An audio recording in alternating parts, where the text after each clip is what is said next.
G'day again. What I'm doing today is going to try and change the O-ring on my distributor. I've got a bit of an oil leak happening. What you can see is there's a screw there, a screw down the bottom, and a screw up the top that you can't quite see.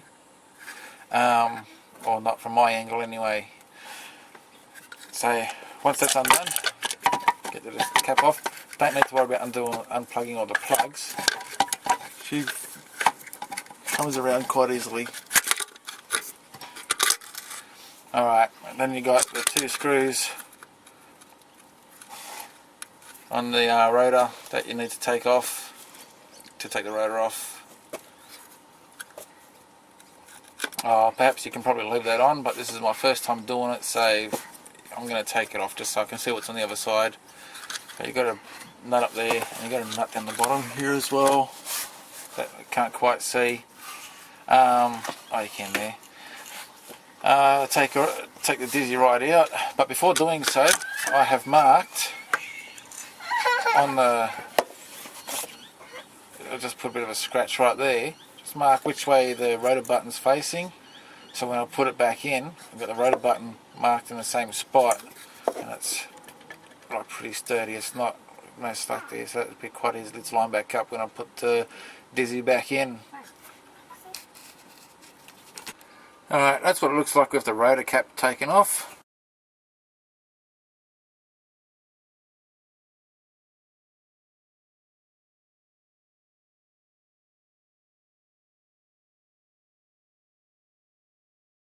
You can see that there's a little dip that goes in here on the other side of the rotor cap. Where is she? There it is. Got that little plastic bit that's sticking out, so you can't put it in retarded or make the mistake, because she'll just go back into the right direction where she needs to go. Too easy. Alright, I'll take her out now. As you can see here, I don't really fancy doing the timing again either, so I've just put a couple of scratch marks on the dizzy and on the block, just to when I'm putting it back together I can line all my marks back up. It's not a real good idea to muck that up, especially on a Tarago Previa Estima, whatever your van may be. Being that you're going to turn the dizzy at the back here, but the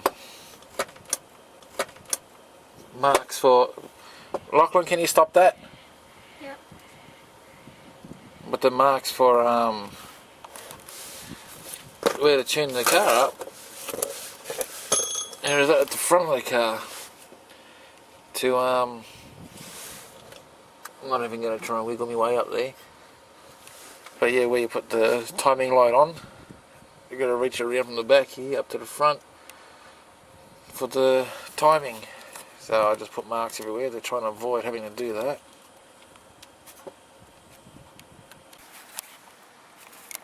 Alright, here's a dizzy out.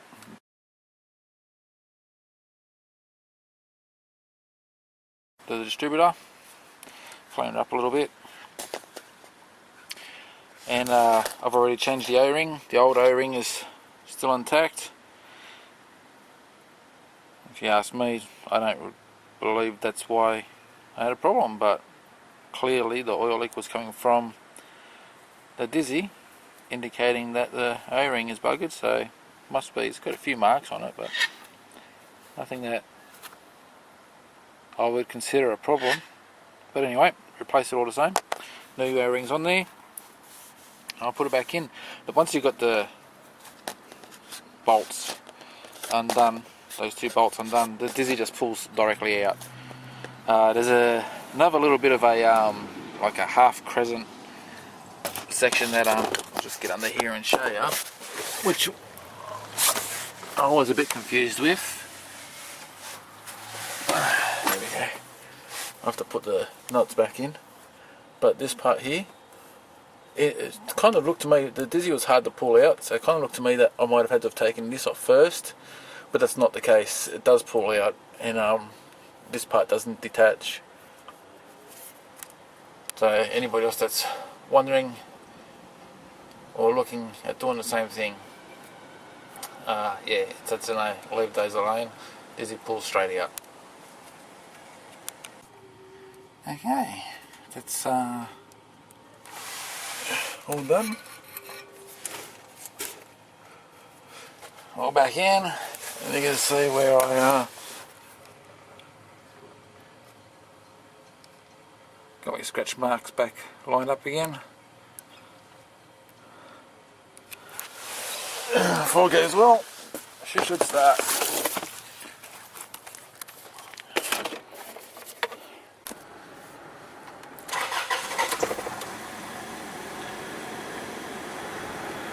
Beautiful.